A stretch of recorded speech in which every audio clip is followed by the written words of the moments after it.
Nabi itu sedih ketika itu. Kenapa? Karena Nabi harus menghadap ke tempat yang sama dengan orang-orang Yahudi dan dikoyoki sama orang-orang Yahudi. Ini kalau disebutkan ya bahwa ndekno yo madhepmu padha karo madhepku, ndekno ngomongmu beda.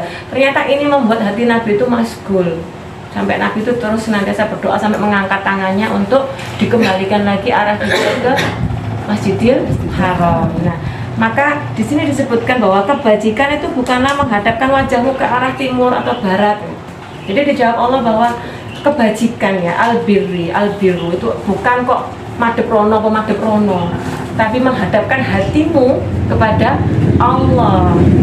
Jadi Allah tuh hendak ngetes Nabi bahwa kowe tak kongkon sesuatu yang apa yang tidak kamu sukai seperti apa sih. Nabi waktu itu gerentah memang, maksudnya memohon, tapi tetap melakukan. Nah kita seringkali nek gerentah ya gak dilakoni gitu. Kadang-kadang padahal setiap dari kesusahan kita tuh Allah ganti itu luar biasa gitu. Jadi kita sekarang di musim panas seperti ini ya, nanti puasa itu kan kayaknya tuh akan lebih berat ya memang ya kalau dalam kondisi yang panas.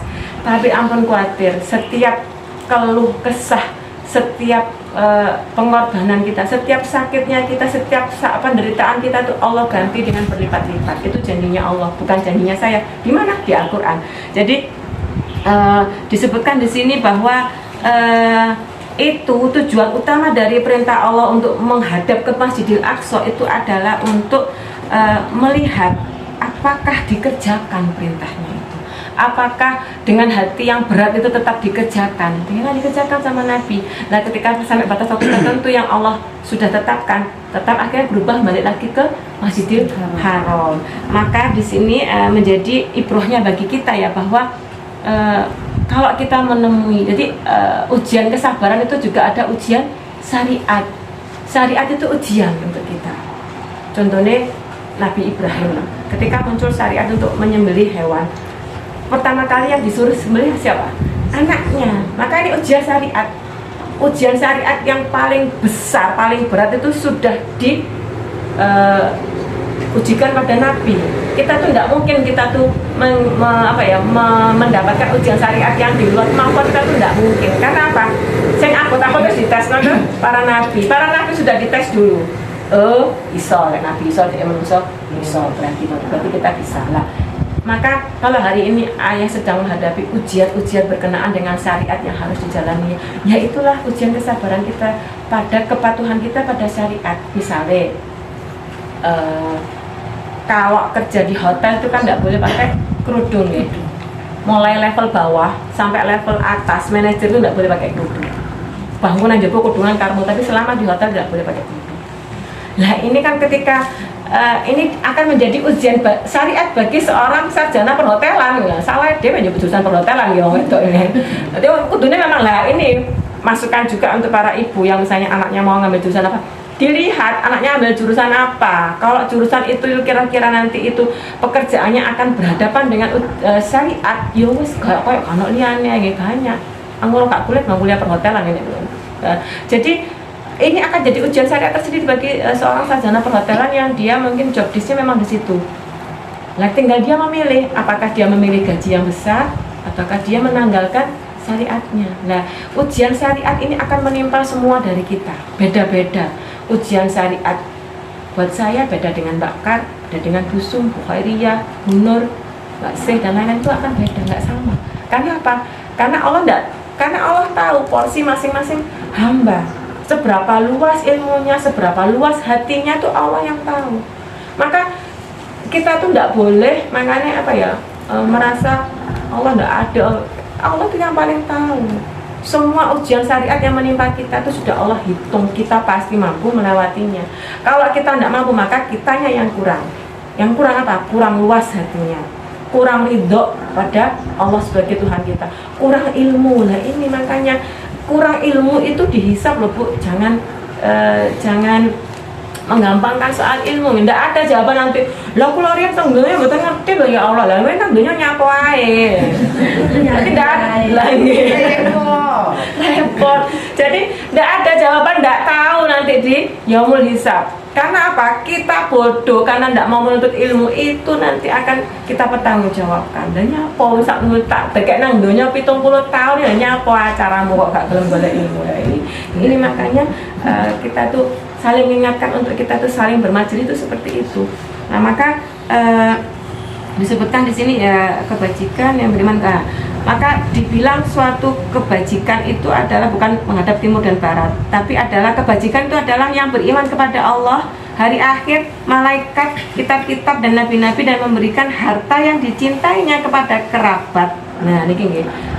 Jadi ketika itu ada seorang sahabiah ya bernama Fatimah bin Qais kalau tidak salah, oh benar.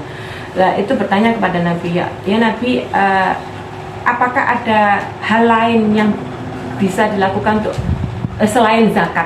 Jadi apakah ada mengeluarkan harta selain zakat? Dijawab Nabi dengan ayat ini, di ayat 177 surat Al-Baqarah ini, yaitu tadi itu memberikan harta yang dicintainya. Jadi memberikan harta kepada yang dicintai. Jadi tabiat manusia itu pripun, Bu? Nek duwe-duwe ya tidak aku dijawab. Pelit nggih. Pasti ini adalah tabiat yang manusiawi. Wong nek duwe duit niku emang ngetokno. Makane paling abot niku gawe nyaur utang. Megakno nyapa? Duwe kok disaur utang sakmono dhewe lah mari gak nyekel maneh lah. Iki gawean paling abot niku nyaur utang. Makane benem saur utang niku sak niku wayah nyaure abot. Saestu niku tahu kula katek. Jadi makanya jadi pengingat buat saya, makanya gak gampang-gampang berhutang tuh wayah nyaur mesti abot. Wayah tembunge enteng, tak balekno sak tanggal 1. Wayah tanggal 1 tibake gajine, lho kok karek sakmene gajine, tak balekno sakmono. Eman, ini memang tabiatnya manusia. Tabiatnya itu adalah pelit. Jadi kemudian sedekah yang terbaik itu adalah yang dikeluarkan kepada zawi kurba. Di sini disebutkan ya zawil kurba. Siapa itu? Kerabat. Jadi kadang-kadang kita itu bingung survei nang desa sebelah nang kono-kono sapa ya sing butuh iki ya. Lali kerabatnya lo ada yang membutuhkan, tapi karena kerabatnya tadi menjaga izzah wal marwahnya, gak sampai tembung, gak sampai sambat nang ngene dulure sing sugih. Ndak keweton, tapi dulure iki sing gak duwe ilmu. Bingung nyumbang rono gawa truk, bawa sembako menjelang lebaran, ditung kabeh. Dulure enek sing gak nyekel beras iki sesuk bodoh, ndak tahu. Ini dia yang kena hisabnya, bukan yang miskin. Maka yang nomor satu tuh kerabat, diteliti. Kayak aku ki duwe mbok de 4, anake mbok de iki 5, adake mbok de iki 7, dicek semua. Apakah ada dari kerabat kita ini yang sedang membutuhkan? Ini loh makanya Islam itu begitu detail. Agama ini mengatur detailnya seperti itu. Kerabat nomor 1, dari kurba, dulurmu deloken siji-siji. Apakah ada dari kerabatmu itu yang membutuhkan? Jadi jangan sibuk pencitraan ruwono nyumbang rono desa kono 7, desa kono 11, dulure dhewe ra nyekel beras. Iki berarti kan pripun? Makanya kan kadang-kadang kita tuh mengejar terima kasih dari orang. Makanya sampai ada yang ngomong, ya kan nek nyumbang nang ngene wong liya kan terkenal Mbak, nek nyumbang nang dulure kok jarang ngomong aja itu kan benar. Jadi kadang-kadang kita tuh gak terima dengan pahalanya Allah tuh kurang gede. Plus sanjungan, plus pengakuan, plus disebut-sebut yang sambutan. Jadi kadang-kadang kita seperti itu. Ini tuh menjadi pengingat kita bahwa kenapa Nabi dulu tuh sampai ditanya seperti itu, menjawabnya dengan ayat ini, karena selain zakat itu ada sedekah yang untuk menyucikan harta kita. Kalau baju yang jenengan pakai ini mboten dicuci 1 bulan, digawe terus bendino, kira-kira tanggane betah nang mboten? Sebelah. Nah, sama seperti itu harta. Kalau harta itu tidak dicuci, tidak dikeluarkan dengan infak, sedekah dan zakat, bau harta jenengan, tidak akan menjadi kendaraan menuju surga. Karena apa? Jadi busuk. Nah, ini yang kita kadang-kadang belum tahu. Jadi semoga yang para gonia yang hadir di sini itu jadi semakin paham ya bahwa nomor 1 itu apa? Zawi kurba, kerabat. Cekkan dulu kerabatnya itu ada enggak yang membutuhkan. Yang kedua baru di sini disebutkan setelah kerabat siapa? Anak yatim. Nah, anak yatim ini batasnya sampai mukalaf. Mboten kok wis umur 40 sik ngomong anak yatim dari sumbangan ya mboten nggih. Batasnya adalah mukalaf karena ada dalam tinjauan syariat seorang yang sudah mukalaf itu pasti bisa mencari maisha sendiri. Jadi dia sudah terputus anak yatim piatu itu kalau dia sudah mukallaf, sudah akil balik, karena dia sudah bisa mencari maisha bagi dirinya sendiri. Ini kadang-kadang kalau aku dulu kan saat nikah itu lagi ngetren jasa mendoakan. Kadang-kadang gitu, jasa mendoakan itu nggak sak ini. Orang nak cek plus nih sorry. Para pembacanya adalah yatim piatu. Lah yatim piatu cuma 40 tetap diomong. Makanya kan ini kadang-kadang itu apa rumah sana nak yatim piatu itu akan menambah doanya itu sudah umur 40, sudah tidak masuk lagi memang. Ketika umur 40 itu sudah jauh dari usia mukallaf lah nggih. Nah, iki kadang-kadang niku kadang-kadang kula tuh ikut dulu dhewe. Maksudnya apa kok tidak di plusnya sudah anak yatim. Nah, kemudian miskin. Yang tadi anak yatim ya, kemudian orang miskin. Disebut miskin itu adalah yang penghasilannya itu tidak mencukupi untuk kebutuhan pokoknya hari ini. Nah ini loh Bu yang kita tuh harus peka. Apakah ada dari tetangga kita tuh sing iso ekor mangan segotok gak ono lawuhe. Lauk itu bukan berarti kudu daging ngoten ya. Lauk itu berarti koncone nasi.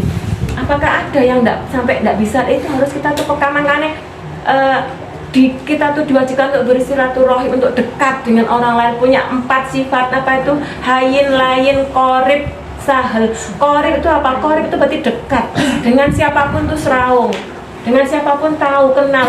Si bukai anaknya telu, si bukai anaknya loro, itu harus kenal dalam lingkup 40 rumah di sekitar kita. Nggak usah sampai tetangga sebelah, nggak apa-apa ya, misalnya kudu ngapalin tonggo kai sih gitu, anaknya nggak sampai 40 rumah dari rumah kita. Itu kita harus tahu siapa-siapa saja yang berkekurangan. Nah, orang miskin itu tadi kita sebutkan sampun itu adalah yang mampu menjaga izahnya. Nah, kemudian setelah orang miskin adalah orang yang dalam perjalanan atau musafir. Nah, kalau menemui seorang musafir yang dia tidak dalam kemaksiatan dan kehabisan bekal, maka kalau kita mampu, kita beri untuk dia bisa pulang ke tempat asalnya. Jadi banyak loh Bu orang-orang di kota besar itu nggih, mboten saged wangsul karena tidak punya sangu. Nah, itu urutan selanjutnya istilahnya urutannya seperti ini. Ketika kita misalnya tibake kerabatnya wis mampu kabeh, orang miskin sampai 40 rumah nggak ada, atau misalnya kemudian anak yatim juga nggak ada yang dalam kondisi kekurangan, maka Ibnu Sabil ini menjadi selanjutnya dalam sedekah kita. Nah, kemudian setelah musafir, peminta-minta lah niki nggih. Peminta-minta kalau zaman dulu, zaman Nabi, uang itu sampai wani njaluk, itu berarti sudah tidak ada lagi yang dimakan. Beda nih dengan peminta-minta hari ini. Dulu orang minta itu mengorbankan harga dirinya luar biasa. Kalau enggak karena dia itu tidak bisa makan, anaknya tidak bisa makan, dia tidak sampai meminta. Lah hari ini orang minta buat beli HP, buat beli iPhone, buat beli mobil, cicilannya mobil yang bayar ya. Padahal dia sampai meminta-minta. Lah ini memang membutuhkan ilmu tersendiri ya. Karena kita akan berhadapan dengan ada salah satu hadis yang berilah orang yang meminta.